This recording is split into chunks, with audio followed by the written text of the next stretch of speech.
Hi friends, welcome back to my channel. My name is Aireonna.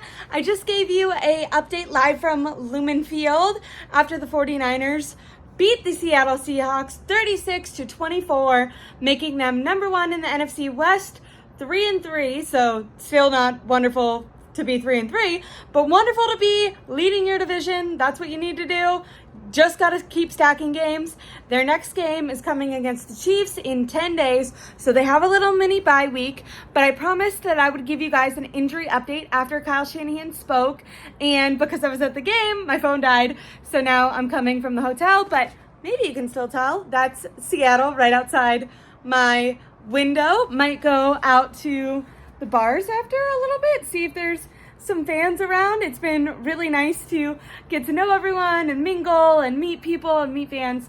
But I am being very careful. Anyways, getting right into the updates. Sorry for wasting a minute of your time. Matthew Wright, he's the kicker that has been filling in for Jake Moody. He made every single one of his extra points. He made every single one of his field goals. The special teams blunders suck, and Kyle Shanahan did address that, and he didn't say changes were going to be made, but he said it is an issue. I'm thinking Brian Schneider, who is the special teams assistant coach, he's the one that is in charge of all of that. No one can make a freaking tackle for a punt return, which is why the Seahawks literally scored on a punt return and then almost did again. Matthew Wright, the kicker who's been filling in for Jake Moody and doing incredible at it, he actually was the only one who made the tackle. And so he left with a shoulder injury. He's out right now with a shoulder injury. But like I said, they have a little mini bye week. Hopefully he'll be fine by the time the Chief game comes around. I mean, he was a free agent off the street, so maybe there's just a bunch of good kickers, which would be really disappointing since the 49ers gave up a third-round pick to get Jake Moody. But this guy is on fire, and love his aggressiveness in making sure that the Seahawks didn't, take over the game at the very end there. However, they got to teach these guys, if you're a kicker, don't put your whole body on the line. We need you. You're more important. There's other guys that get paid to do that. Let them do it. If they're failing to do it, that's a whole other problem. Aaron Banks on the offensive line. He left the game with cramps, and Spencer Burford filled in. They're still going to be checking on Aaron Banks. He's actually left multiple games this year with cramps, so I wonder if he's dealing with like a low-key injury, something that he can play through but that flares up. Because like I said, this is not the first game that he's left due to cramps and needing an IV or needing to be stretched out. There was actually footage of him being stretched out on the field. Obviously, this is right after the game. No MRIs or anything have came out. Normally, when they play on a Sunday, Kyle Shanahan gives an updated report on Monday because they get all their MRIs and everything the following day. I don't exactly know. I've been honored to be privy to the media calls the following day, but the schedule hasn't came out yet. So I actually don't know if we'll get updates tomorrow or if because it's a Thursday night game, we're going to have to wait all the way until Monday. But like and subscribe to my YouTube channel. I will be keeping you guys updated. So Aaron Banks, like I said, his issue was cramps in his left leg. So we have Matthew Wright, which is the kicker, shoulder injury. Hopefully we'll be okay. Aaron Banks, cramps. And then Malik Mustafa had an ankle, and he was ruled out for the rest of the game. Now, the 49ers were winning by then, but that's something to keep an eye out on, because I think for defensive standouts, Malik Mustafa was phenomenal. The rookies really saved this game. Malik Mustafa he was so good at tackling, and the 49ers have really struggled with missed tackles this year. He's a huge improvement over Hufanga. I know Hufanga is injured or was coming back from injury with his ACL, then immediately injured his ankle and then his wrist, and now he's on IR. I think even when he comes out, maybe Hufanga can get on the field with 3 safety sets or sub in with Brown, because I think actually Malik Mustafa is the best safety that they have right now on the field. So hopefully he's fine. Like I said, he was ruled out with an ankle injury, which kind of scares me, because usually if it's a lower ankle, they can just wrap it up. High ankle sprain, you'll be ruled out. However, it was towards the end of the game, so maybe they just didn't want to push it. And I will give you updates on those 3 players. We have the kicker with the shoulder, Aaron Banks with cramps, and then Malik Mustafa. George Kittle and Deebo Samuel both left the game and then came back. George Kittle was asked about this. If you remember from last game, he actually missed multiple practices last week and then had to go out for a couple plays last game because he's been dealing with a rib injury. He's very protective over it. Every time he's asked about it by a media member, he kind of was like, "Oh, what are you talking about? You know, oh, there's nothing. You gotta ask me next week." So he's being very coy. Obviously, he's been able to push through and play with it, but he has missed practices because of it. I'm thinking he'll do a lot of resting, whatever rehab, icing, make sure that inflammation goes down. He has a lot of extra time, and he was able to play in the Cardinals game and then again today, so it wasn't bad enough to keep him out even on a short week. So that's good news, but he is dealing with a rib injury. I don't know the injury that Debo is dealing with, but we do know that it's not preventing him from playing through it. And although he was off to a struggling start in the run game, he made a 78-yard touchdown, and he actually, Isaac Guerendo, you look at that end of the game, not touchdown, but run all the way down to the 4-yard line that he did, and you think, oh my God, how incredibly fast. You think back to his draft status where he actually struggled on the field in college, but the reason he had so much hype after the draft is he crushed the combine. Like, his numbers were crazy. He was so fast. Debo Samuel, the Next Gen Stats compared Isaac Guerendo running to the 4-yard line and Debo Samuel on his touchdown, and Debo ran faster. He outran. He had hit a higher speed than Isaac Guerendo on his touchdown. So when Debo wants to turn on the Jets, he can do it. When I saw that, I thought it looked impressive. I thought once the ball was in his hands, you saw Seattle's cornerbacks, and then it was also one of their linebackers was right there, and Debo just pulled away. He hits an extra gear with the ball in his hands. That's how they need to be utilizing him. Play action, play action, play action. I think that's why the 49ers won this game. Kyle Shanahan has been married to his drop back passing game the last couple games that they've lost. When their bread and butter is play action, they need to run the hell out of the ball and then trick the defense, get them all clogged up, and then hit them with play action, confuse them. I thought that they have been very creative in the run game, especially this game. They were a little bit dull against the Cardinals, and I wonder, were they just saving their stuff for the Seahawks and they assumed that they were going to beat the Cardinals? I'm not sure why, but this football game felt like 49ers football. Even though they did almost blow it and let Geno Smith and the Seahawks come back, it still felt like they were at least playing a more physical, run game dominant, defense dominant game. The defense really, really held it down for the 49ers. Like I said, George Kittle had 2 touchdowns. He has to be first team All-Pro over Kelsey, right? Let me look at his stats here. Can I please do that?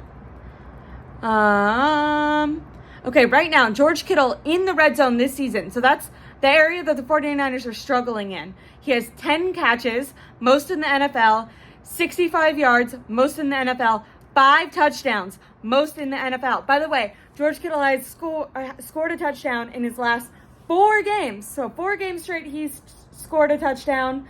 And today, he scored 2 touchdowns, both in the red zone. That's the area that the 49ers are struggling the most. They were actually only 3 for, I think, 13 in the red zone today. So still having a lot of issues in the red zone. But 2 of those accomplishments were actually, those stats actually might have been, I wrote them down in the 3rd quarter. So don't hold me to that. I will update you guys tomorrow when I go over all my notes.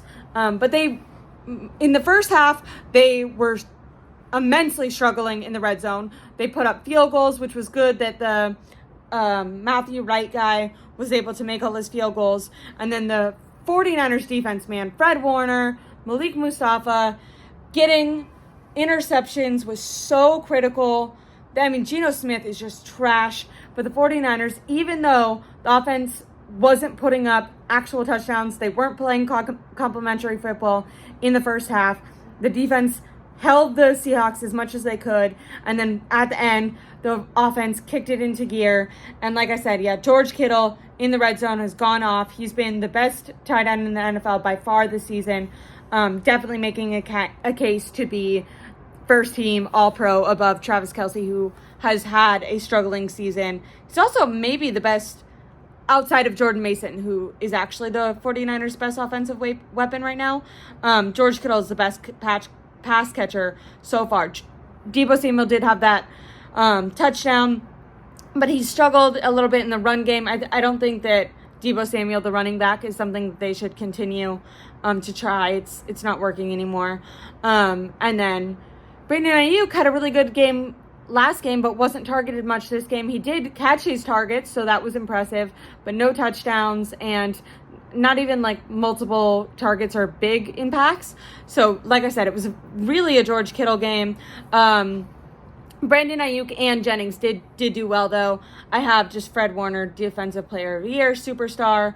I think that the way that they put the QB under pressure for the Rams game is what ended up killing them today. Adjusting in that, especially in the second half, play action and nakeds, that helped them so much. It was a hard fought win, and good teams win hard games. They win messy games, they win ugly games. The 49ers, by the way, under Brock Purdy, have only beat the Seahawks. When Russell Wilson was the quarterback, the Seahawks, I think, had 10 straight wins against the 49ers. Now the 49ers have 6 straight wins against the Seahawks. It's crazy how the tables have turned. Brock Purdy was very good.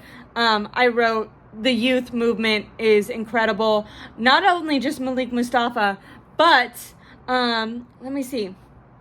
Nick Sorensen, when the 49ers needed to get off the field, he made a change at linebacker in the fourth quarter after 3 straight scoring drives. So the Seahawks scored 3 times in a row. And then D. Winters, not a rookie, but a younger linebacker who's had a lot of promise in training camp. You've heard a lot of media members say that he has made an impact. He's a really hard hitter. If you guys remember, there was like a really loud tackle last game, and then it was like a hit and then tackle, and that was D. Winters, who it was like Fred Warner or like a Dre Greenlaw impression, and that was D. Winters, who was subbed in for the veteran Devondre Campbell.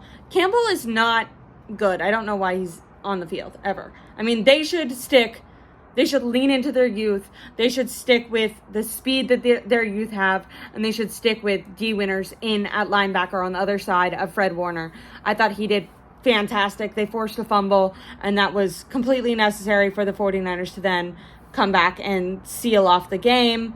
Isaac Rendo, also a rookie, who had a fantastic play at the very end there. Isaac Rendo, I wrote down this, and Guerrero, he's not great at running straight up, and he's not great at finding the holes. So if you want him to run straight through the tackles, he's often going to miss the holes, but he's speedy, and if you get him to the corner, he's dangerous. People have a hard time bringing him down, and he can hit an extra gear. Not the same extra gear that Deebo Samuel has, which is crazy, because if you were to match them up in like how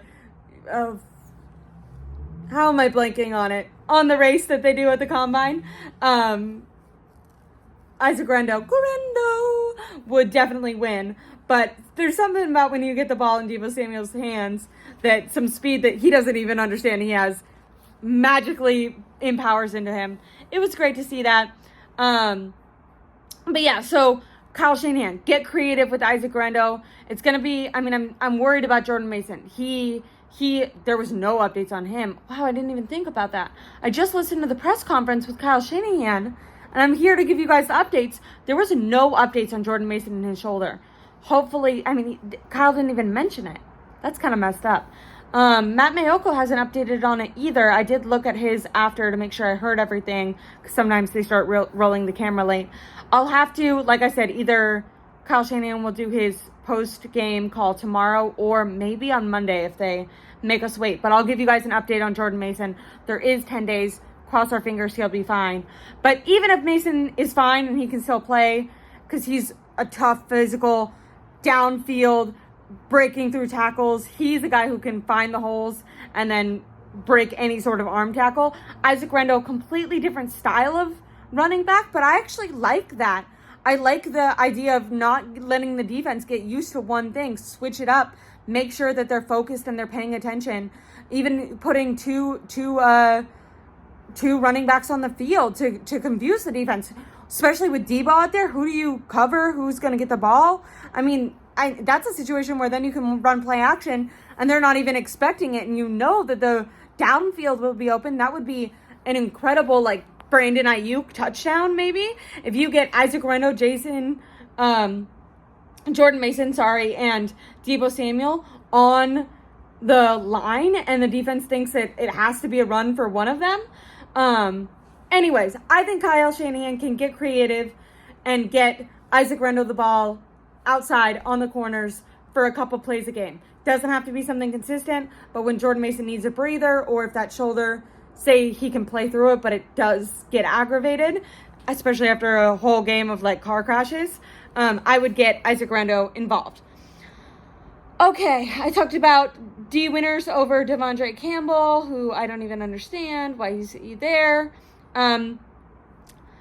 Sloppy, wild penalties, but a W is a W. Their 49ers are first place in the NFC West. Their record is 3-3. Chiefs game is going to be scary, but then they have the Cowboys game. Run game was a thing of beauty. That's 49ers football. Defense really picked it up and held their hand. Held their end of the bargain. I know it doesn't look like it because Geno had a chance to come back at the end, but you have to remember that 49ers score a touchdown, then immediately on a punt return, they return it for a fucking touchdown. So that's a special teams blunder. So not only is Brian Schneider not telling his kickers to not fucking get injured, but he's also letting the other team score touchdowns, make penalties. I mean, there needs to be a change at special teams. Malik Mustafa, Green look like the real deal players, and they should start right now. Hopefully Mason is fine. Special teams is a mess and scary. Changes should be made. Those are my immediate takeaways. I hope I gave you all the injury updates. Like I said, more to come. It's been such a joy to be out here in Seattle, and I really, really appreciate you guys tuning in and making this such an enjoyable experience for me. Please like and subscribe.